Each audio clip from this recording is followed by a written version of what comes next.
Publicity చేయటం, దాని మీద డిస్కషన్లు చేసి ఎదుటి వాళ్ళ మీద నిందలు వేయటం ఆయనకు అలవాటే. కానీ ఈరోజు మీరు చూస్తే సాక్షాత్తు టీటీడీలో తిరుమల లడ్డూ మీద ఇంత దిగజారుడుతనంగా చంద్రబాబు నాయుడు గారు మాట్లాడతారని ఎవరు ఎక్స్పెక్ట్ చేయలేదు. ఈరోజు ఆయన మాట్లాడాక ప్రతి ఒక్కరు కూడా చీకొట్టడం మనం గమనిస్తూనే ఉన్నాం. ఎందుకంటే సాక్షాత్తు చంద్రబాబు నాయుడు గారి కొడుకే చెప్పాడు టీటీడీలో ముఖ్యమంత్రికి ఎటువంటి సంబంధం ఉండదు అని. అలాంటప్పుడు జగన్మోహన్ రెడ్డి గారు ఏదో దగ్గరుండి తిరుపతి లడ్డూలో యానిమల్ ఫ్యాట్ని మిక్స్ చేయించినట్టుగా ఆయన ఈరోజు ఆరోపించడం ఎంతవరకు సబబని నేను అడుగుతున్నాను. ఒక్కసారి మీరు గమనించండి, చంద్రబాబు నాయుడు గారు ముఖ్యమంత్రి అయిన తర్వాత జూన్ 21వ తేదీ ఈవోగా శ్యామలరావు గారు మరి అక్కడికి రావడం జరిగింది. నెయ్యి వాసన చూస్తూ లడ్డూలో స్వచ్ఛమైన నెయ్యిని మేము వినియోగిస్తున్నామని ఆయన చెప్పడం కూడా మీరు అందరూ గమనించుంటారు. జూలై 6వ తేదీ 12వ తేదీ 2 సార్లు ట్యాంకర్లది టెస్ట్ చేయడం జరిగింది. అందులో వెజిటబుల్ ఫ్యాట్ మిక్స్ అయింది కాబట్టి దాన్ని రిజెక్ట్ చేశాము, దాన్ని వాడలేదు అని శ్యామలరావు గారు చెప్పడం మనం అందరం కూడా గమనించాం.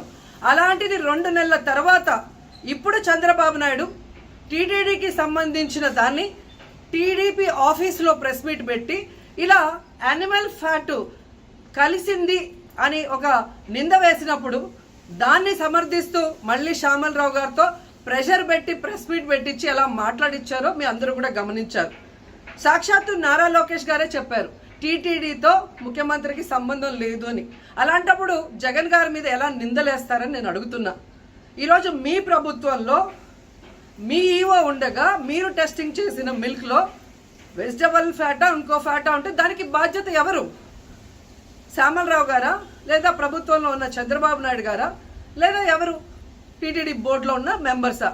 సో ఇది ఒకసారి మనం ఆలోచించాల్సిన విషయం. అంటే ఈవో గారు తాను జాయిన్ అయినప్పుడు ఏం చెప్పాడు, ఈరోజు చంద్రబాబు నాయుడు ప్రెషర్ పెట్టాక ఏం చెప్పాడు అనేది భక్తులందరూ కూడా గమనించాల్సిన విషయం. రెండవది మీరు చూస్తే చంద్రబాబు నాయుడు డైవర్షన్ పాలిటిక్స్ ఎప్పుడూ చేస్తుంటారు.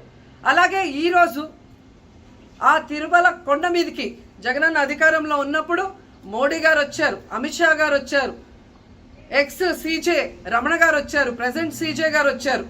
అంతెందుకు చంద్రబాబు నాయుడు ఫ్యామిలీతో సహా వెళ్ళాడు, పవన్ కళ్యాణ్ గారు వెళ్ళారు. లడ్డూలో ఏ మాత్రం రుచి తేడా ఉంటే ఆ రోజే వాళ్ళు కంప్లైంట్లు ఇచ్చుంటారుగా, ఎందుకు కంప్లైంట్లు ఇవ్వలేదు? ఇప్పుడు ఆ 5 సంవత్సరాల్లో ఏదో జరిగిందని నింద వేయటానికి ఈరోజు టీటీడీని ఎంచుకొని తిరుమల తిరుపతి దేవస్థాన ప్రతిష్టను దిగజార్చడం ఎంతవరకు కరెక్ట్ అని భక్తులందరూ కూడా ఒకసారి ఆలోచించాల్సిన అవసరం ఉంది. అండ్ మూడవది, ఈరోజు ఎవరైతే బీజేపీ నాయకులు కూడా మాట్లాడుతున్నారో వాళ్ళని నేను అడుగుతున్నా, ఇదే టీటీడీ బోర్డులో మెంబర్లుగా బీజేపీకి సంబంధించిన వాళ్ళు ఉన్నారు. మరి ఆ రోజు తప్పు జరిగితే వీళ్ళందరూ ఎందుకు మోడీ గారికి అమిత్ షాకి ఇన్ఫార్మ్ చేయలేదు, ఎందుకు దీని మీద చర్యలు చేపట్టలేదు అనేది నేను అడుగుతున్నా. అలాగే ఈరోజు తెలుగుదేశం పార్టీ అధికార పార్టీలో ఉన్న వేమిరెడ్డి ప్రశాంతి గారు ఆ 5 సంవత్సరాల కాలంలో ఈ పర్చేసింగ్ కమిటీలో 5 సంవత్సరాలు ఉన్నారు. అలాగే ఇప్పుడు మంత్రిగా ఉన్న పార్థసారథి గారు కూడా పర్చేసింగ్ కమిటీలో ఉన్నారు. మరి వాళ్ళని విచారించండి, ఆ బోర్డు మెంబర్లందరినీ బయటకు వచ్చి మాట్లాడమని చెప్పండి, తప్పు జరిగిందా లేదా. ఈరోజు ఇంతమంది గొప్ప గొప్ప వాళ్ళు తిరుమలకు పోయి లడ్డు తిన్నా జరగని తప్పు వాళ్ళ పర్చేస్ కమిటీలో ఉన్న వాళ్ళు జనసేన పార్టీ తెలుగుదేశం పార్టీలో చేరిన వాళ్ళని మాట్లాడకుండా కేవలం జగన్ గారిని టార్గెట్ చేసి మాట్లాడటం చూస్తే రాజకీయ లబ్ధి కోసం తిరుమల పవిత్రను భ్రష్టు పట్టిస్తూ ఈరోజు చంద్రబాబు నాయుడు చేస్తున్న నీచ నికృష్ట రాజకీయాలు అందరూ కూడా గమనించి ఆ చంద్రబాబు నాయుడికి బుద్ధి చెప్పమని కోరుకుంటున్నా. ఇక ఫైనల్గా తనని ఎవరూ నమ్మరు అనుకున్నప్పుడు పవన్ కళ్యాణ్ గారిని ఫ్రేమ్లోకి తీసుకురావడం చూస్తున్నాం. ఇది కూడా మనం అందరూ కూడా గమనించాలి. ఎందుకంటే ప్రాయశ్చిత్త దీక్ష చేస్తున్నానని పవన్ కళ్యాణ్ అంటున్నారు. ప్రాయశ్చిత్త దీక్ష ఎవరు చేస్తారు? తప్పు చేసిన వాళ్ళు చేస్తారు. అంటే చంద్రబాబు నాయుడు తప్పు చేశాడు, ఇది అబద్ధం, ఈ లడ్డూలో కల్తీ జరగలేదు, ఇది నాకెక్కడొచ్చి ఆ పాపం చుట్టుకుంటుందన్న భయంతో పవన్ కళ్యాణ్ ప్రాయశ్చిత్త దీక్ష చేస్తున్నారనేది ఈరోజు మాకు అందరికీ అర్థమవుతున్న విషయం. ఎందుకంటే ఈ రాష్ట్రంలో తిరుమల కొండ మీద 1000 కాళ్ళ మండపాన్ని కొట్టేసింది చంద్రబాబు నాయుడు, దుర్గా గుడిలో క్షుద్ర పూజలు చేయించింది చంద్రబాబు నాయుడు, విజయవాడలో 25కు పైగా పవిత్రమైన దేవాలయాల్ని కూర్చింది చంద్రబాబు నాయుడు. పూజల్లో బూట్లు వేసుకొని పూజలు చేస్తూ అన్ని తొక్కేసింది చంద్రబాబు నాయుడు గారు. ఇలాంటి చంద్రబాబు నాయుడు కోసం ఎన్ని ప్రాయశ్చిత్త దీక్షలు చేసినా ఆయనైతే దేవుడు క్షమించడు. అలాగే హిందువులు కూడా చంద్రబాబు నాయుడిని క్షమించరు. ఆ పాపం నుంచి తప్పించుకోవడానికి పవన్ కళ్యాణ్ చేస్తున్న ఈ 11 రోజుల ప్రాయశ్చిత్త దీక్ష పవన్ కళ్యాణ్కి మాత్రమే పనికొస్తుంది. కాబట్టి ఇకనైనా తిరుమల తిరుపతి దేవస్థానాన్ని అడ్డం పెట్టుకొని జగనన్న మీద దుమ్మెత్తి పోసే కార్యక్రమాల్లో ప్రతిష్టగా దిగజారిస్తే తిరుపతి అమ్మాయిగా నేను ఊరుకునేది లేదని కూడా ఈ సందర్భంగా తెలియజేసుకుంటున్నాను. రోజా మాట్లాడుతూ మా వాడిపోయిన రోజా, మా సిగ్గులోని రోజా, డబ్బుల కోసం కకృతి పడే రోజా, ఎంతటికైనా దిగజారిపోయే నగరి రోజా గురించి ఈరోజు మాట్లాడాలా. నిజంగా చెప్తా ఉన్నా, ఒక రోజుకి 75 లక్షల రూపాయలు వైవి సుబ్బారెడ్డి నగరి రోజా కలిసి షేర్ చేసుకున్నారు. ఇది వాస్తవమైన పాట, మీరు కూడా షాక్ అవుతారు. 75 లక్షల రూపాయలు తిరుమల తిరుపతి దేవస్థానంకి గూడ్స్ బండి ఒకటి వేసుకెళ్తుంది.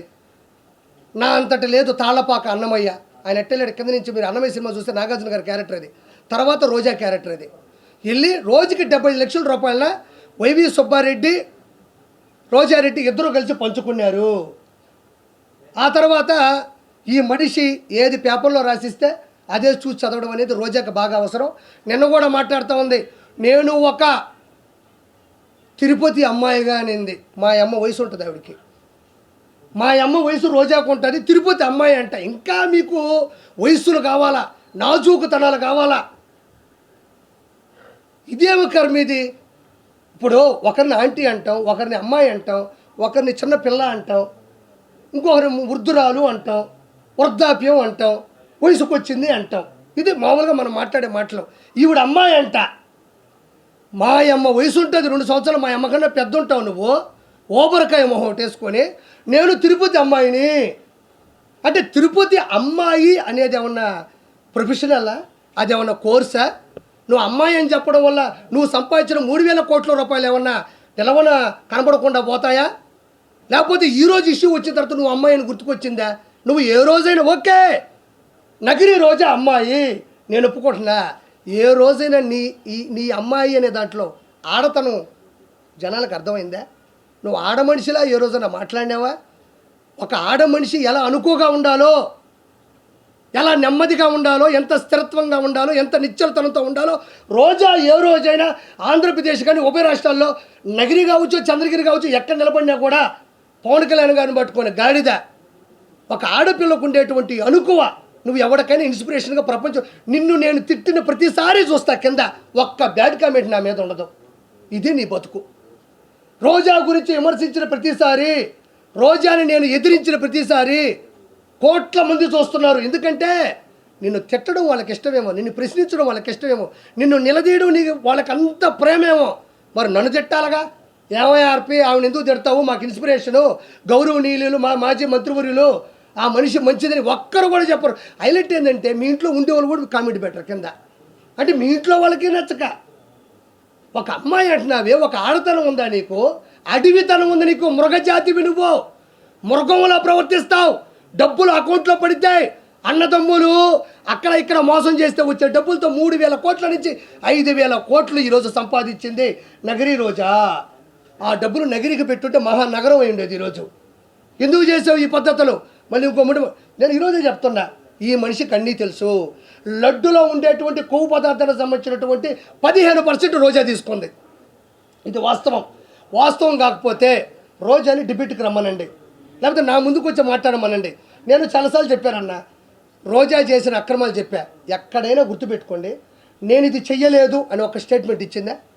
రోజా ఎక్కడైనా నేను 3,000 కోట్లు సంపాదించలేదు, ఇసుక మాఫియా చేయలేదు, ఎర్రచంద్రం శేషాచలం అడవుల్లో ఎర్రచంద్రం కరుణాకర్ రెడ్డి, వైవి సుబ్బారెడ్డి, ధర్మారెడ్డి, జవహర్ రెడ్డి, జగన్మోహన్ రెడ్డి, వీళ్ళందరూ పెద్దిరెడ్డి, రామచంద్రారెడ్డి, మిథున్ రెడ్డి, వీళ్ళందరూ పంచుకుంటుంటే అన్నా నాకు 4 చెట్లు అన్నా. ఇది కానీ నా 4 దిక్కుల్ని మొక్కే దేవుడు ఆయన, 4 దిక్కులకి మొక్కు ఆయన. అలాంటి వ్యక్తి శేషాచలంలో ఎర్రచందనం ప్రకృతి వనం, అది ప్రకృతికి సంబంధించినటువంటి సంపద, అది నాకు సంబంధం లేదని రోజా అల్లా. నేను ఈ లెక్కని చెప్తే 5,000 కోట్లు దాటిపోయింది. ఇప్పుడు నేను చెప్పిన లెక్కనైతే ఎర్రచందనం 5,000 కోట్లు దాటిపోయింది. నేను ఒక మాట మాట్లాడింది, చంద్రబాబు నాయుడు గారు ఆయన హయాంలో మర్డర్లు హత్యా రాజకీయాలు ప్రిపేర్ చేస్తున్నాడు అనింది. నేను రోజున ఒకే ఒక క్వశ్చన్ సూటిగా మాట్లాడుతున్నా. చంద్రబాబు నాయుడు గారు మనుషులు చంపే వ్యక్తిత్వం ఉంటే, హత్యా రాజకీయాలు చేసే పనే ఉంటే ఎంతో కొంత పైపుడుతూ చేయాలి, మనుషులు పెట్టాలి. కాబట్టి మొన్న విజయవాడ విషాద విపత్తులో 30 లక్షల మంది జనాలు ఇళ్లలో వరదలో చిక్కుకుపోయి ఉంటే అందులో టీడీపీ వాళ్ళు ఉన్నారు, వైఎస్ఆర్సీపీ వాళ్ళు ఉన్నారు, బీజేపీ వాళ్ళు ఉన్నారు, సిపిఐ వాళ్ళు కూడా ఉండొచ్చు. నిజంగా వాళ్ళు వైఎస్ఆర్సీపీ వాళ్ళు చంపేయాలి, హత్యా కుట్రలు చేయాలి, కక్షపూరితోటి రాజకీయం చేయాలనుకుంటే కేవలం వైఎస్ఆర్సీపీ వాళ్ళకి ఆహార పొట్లాలు, నీళ్ళ పొట్లాలు, గ్యాసు సిలిండర్లు, నిత్యావసర సరుకులు ఆపేస్తే సరిపోతుందిగా. ఓవరాల్గా 10 రోజులు పట్టింది కదా జనాలు ఇంట్లో నుంచి బయటికి రావడానికి. వాళ్ళ ఇళ్ళలో కూడా చిన్నపిల్లకాయలు ఉన్నారు, పాల ప్యాకెట్లు కావాలా, కరెంటు పోయింది, కొవ్వొత్తులు కావాలా, తినడానికి ఆహార పదార్థాలు, తాగడానికి పొట్లాలు కావాలా. 4 కార్యకర్తలను పిలిపించి ఇక్కడ ఎవరు వైఎస్ఆర్సీపీ వాళ్ళు అంటే ఖచ్చితంగా లిస్ట్ ఇస్తాడు. కాబట్టి ఇమ్మీడియట్గా వాళ్ళందరికీ ఇవన్నీ ఆపేస్తే హత్యా రాజకీయం కూడా చేయక్కర్లేదు.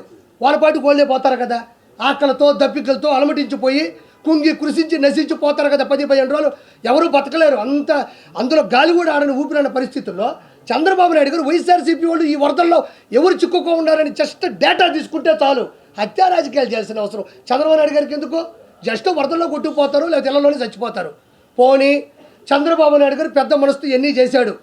కేవలం రోజా మీరు అంటే నీకు నగిరిలో వరదలు రానక్కర్లే, విజయవాడలో కూడా వరదల్లో వైఎస్ఆర్సీపీ వాళ్ళు చిక్కుకున్నారు కదా. ఒక్క నా బట్టైనా వైఎస్ఆర్సీపీలో కోట్లు సంపాదించిన ఒక్కడైనా నెలలోకి దిగి ఈరోజు రోజా తిరుమల కొండ మీదకి వెళ్తే ఎవరైనా ఆపారా? మొన్నే పోయింది, 1 వారం క్రితం. ఎవరైనా ఆపారా? అక్కడే ఆపంది, అధికారం వచ్చేది అక్కడే ఆపంది. నువ్వు నీళ్ళలోకి వెళ్ళి ప్రజలకు సేవ చేస్తుంటే ఎవడు ఆపుతాడు నిన్ను ఆపే అంత పరిస్థితి ఎక్కడుంది? ఎవరు పాటికి వాళ్ళు నీళ్ళలో కూర్చొని ఈదుకుంటా 10 మందికి సాయం చేస్తుంటే నువ్వు ఇంకో వైపు పో, వాళ్ళు ఇంకో వైపు పోతారు. ఆహార పొట్లాలు తీసుకోండి. ఎంతసేపు ఎవరైనా చచ్చిపోతే బాగుండు. చంద్రబాబు నాయుడు గారు వాళ్ళకి ఏమీ చేయలేకపోయినాడు. పొరపాటున మనం ఏమన్నా మేలు చేస్తే 10 మంది బతికేస్తే చంద్రబాబు నాయుడు గారు అకౌంట్లోకి వెళ్ళిపోద్దా? లేకపోతే మనం సేవ్ చేస్తే ఇప్పుడు శవాలు దొరకవు. బతికించడానికి సవాల్ ఇచ్చేది చంద్రబాబు నాయుడు గారు అయితే చచ్చిపోయిన శవాలు నేర్పుకునేది జగన్మోహన్ రెడ్డి, అతని క్యాబినెట్ మినిస్టర్లు, అతని ఎమ్మెల్యేలు. అంటే నేను రోజా గురించి చెప్పేది అదే, సిగ్గు లేని రోజా, వాడిపోయిన రోజా, ఓడిపోయిన రోజా. ఇంతకన్నా ఇంకా నోరు మూసుకో. ఇంకా కూడా మనం కొంచెం టైం తీసుకోవాలి. ఇది తిరుమలకు లడ్డూకు సంబంధించిన విషయం కాబట్టి. ఇదిగో ఈ మనిషి ఏం చేసిందంటే అడ్డదిడ్డంగా సంపాదించినటువంటి ఇదిగో అడ్డగాడిద ఉన్నాయి ఇస్తున్నాను సార్. ఇదేదో పెట్టారు, ఒక్క నిమిషం సార్. అంజీ అన్న ఇదిగోండి, చూడండి ఆ మనిషి. ఇగో ఈ రోజా గారి వీడియో కదా ఇది, రోజా గారే కదా. ఇవే కదా, ఇవి లాంటి ఇంకొకరు ఉండరమ్మా అంటున్నావు. ఈవిడే ఎక్కువ భూమికి భారం నాయనా. ప్రపంచంలో ఈవి లాంటి మనిషి బ్రహ్మదేవుడు కూడా పుట్టేచ్చు. ఎదుగు చెప్పు. ఆయనే భయపడుతుంటాడు. నన్ను ఏమన్నా తిరుమల దాకా వచ్చారు, పైన నా దగ్గరికి ఏమన్నా వస్తారని. అక్రమార్కురాలు, అమాయకురాలు అంటారు, అమ్మాయి అంట. ఒక్క నిమిషం అన్న, ఇక్కడ చూడండి. ఓనో ఒక్క నిమిషం, ఇది ఒకసారి చూడరా.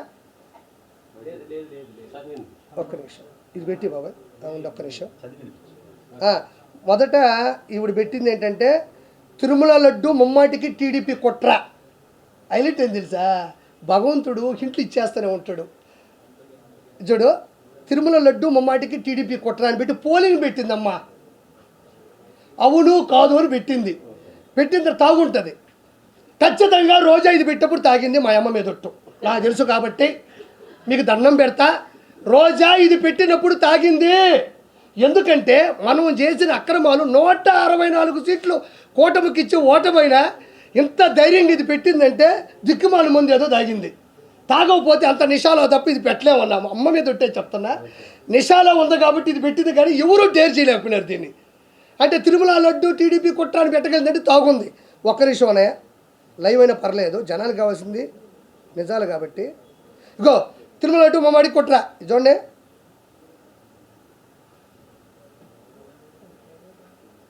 ఏంది బాబా ఇదే? అది కుదుకో. అవును కాదు పెట్టింది, అవును కాదని అవును కాదు అవును కాదు అవును కాదు కట్ చేస్తే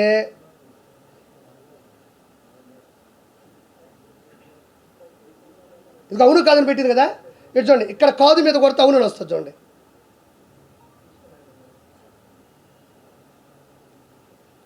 చెమట వల్ల ఇదిగో అవునని కొడితే, ఇదిగో కాదని కొడితే అవునని వచ్చింది. క్షమించాలా, అంటే కాదని కొట్టినా కూడా ప్రెస్ బటన్ ఎక్కడ పెట్టింది సాఫ్ట్వేర్లో అంటే అవునుకు పెట్టేసింది. మళ్ళీ అవును కొడితే అవునే. ఆ స్క్రీన్ షాట్ ఒకటి వచ్చింది, ఇది ఒక్కసారి అండి. ఎందుకు బాబా ఇది పెట్టారు కదా, నాకు సుజనన్న పెట్టాడు. ఇది చూడు, తిరుమల లడ్డు కల్తీ తప్పు ఎవరిదని పెట్టింది. అక్కడేమో తనకు నచ్చినట్టుగా బటన్ సాఫ్ట్వేర్ పెడితే ఇక్కడ చూడండి ఎవరికి ఎంత పర్సెంటేజ్ వచ్చిందే. తీసుకుంటున్నారా?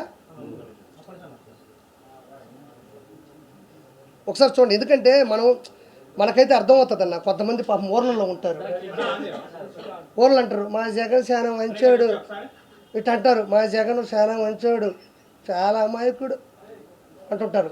వాళ్ళకి నిజంగా మనం చైతన్యపరచకపోతే ఈసారికి 40 కాదు కదా 4% ఓట్లు కూడా రానికూడదు ఈ దొంగకి, ఈ దౌర్భాగ్యుడికి. తీసుకున్నారా? Okay, done. పవన్ కళ్యాణ్ గారికి 8%, తిరుమల రెడ్డి కల్తీ తప్పు అవుతుంది ఈ ముగ్గురులో. చంద్రబాబు గారు 27%, వైఎస్ జగన్మోహన్ రెడ్డి 72%. ఏది సాఫ్ట్వేర్ వినియోగించినా కూడా దెబ్బగా దాన్ని డిలీట్ చేసేసింది. అంటే ఎవరికో డబ్బులు ఇచ్చిందన్న, డబ్బులు ఇచ్చింది, వాడు సాఫ్ట్వేర్ పెట్టేశాడు, ఆవిడకి అనుకూలంగా వస్తున్నాయి, కానీ అయినా కూడా ఇది తిరిగి అటు ఇటు కొట్టేసరికి దాన్ని తీసేసింది. తర్వాత